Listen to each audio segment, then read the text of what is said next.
آج کی گفتگو شروع کرنے سے پہلے میں کانوں کو ہاتھ لگانا چاہتا ہوں۔ کانوں کو ہاتھ اس لیے لگا رہا ہوں کہ ہمیں ہر وقت اللہ تعالیٰ سے ڈرنا چاہیے اور غرور نہیں کرنا چاہیے، اس لیے کہ ISI کے سابق سربراہ لیفٹیننٹ جنرل ریٹائرڈ فیض حمید کے بارے میں جو ایک ملٹری کورٹ کا فیصلہ آیا ہے وہ یہ بتاتا ہے کہ جو غرور ہے اس کا سر ہمیشہ نیچا ہوتا ہے۔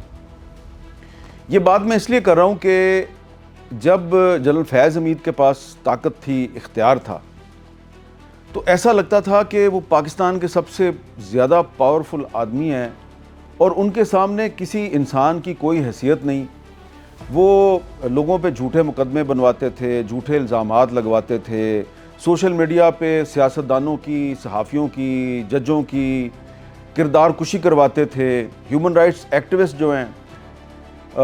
ان کی کردار کشی کرواتے تھے، کوئی ان کو پوچھنے والا نہیں تھا۔ اور ایسا لگتا تھا کہ فرعون جو ہے وہ دوبارہ زمین پر پیدا ہو گیا ہے۔ لیکن جو بھی انسان طاقت اور اختیار ملنے کے بعد اپنے آپ کو چھوٹا موٹا فرعون یا چھوٹا موٹا دنیاوی خدا سمجھنا شروع کر دیتا ہے، اس کو جنرل فیض کے انجام سے سبق سیکھنا چاہیے اور کانوں کو ہاتھ لگانا چاہیے،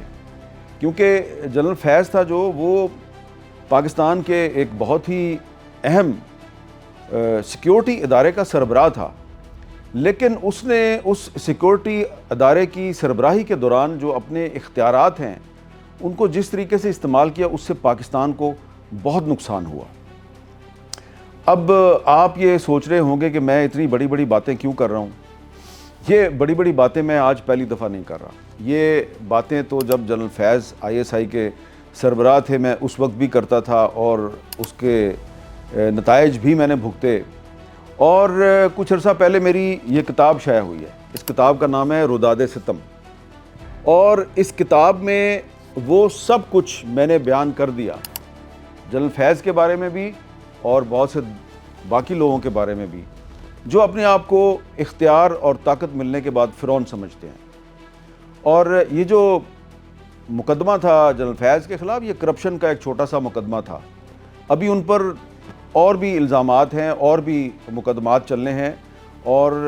ان کا فیصلہ پتہ نہیں کب آئے گا۔ لیکن میں نے اپنی کتاب میں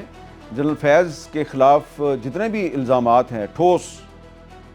شہادتوں کے ساتھ، ثبوتوں کے ساتھ، وہ اس کتاب میں بیان کر دیے ہوئے ہیں۔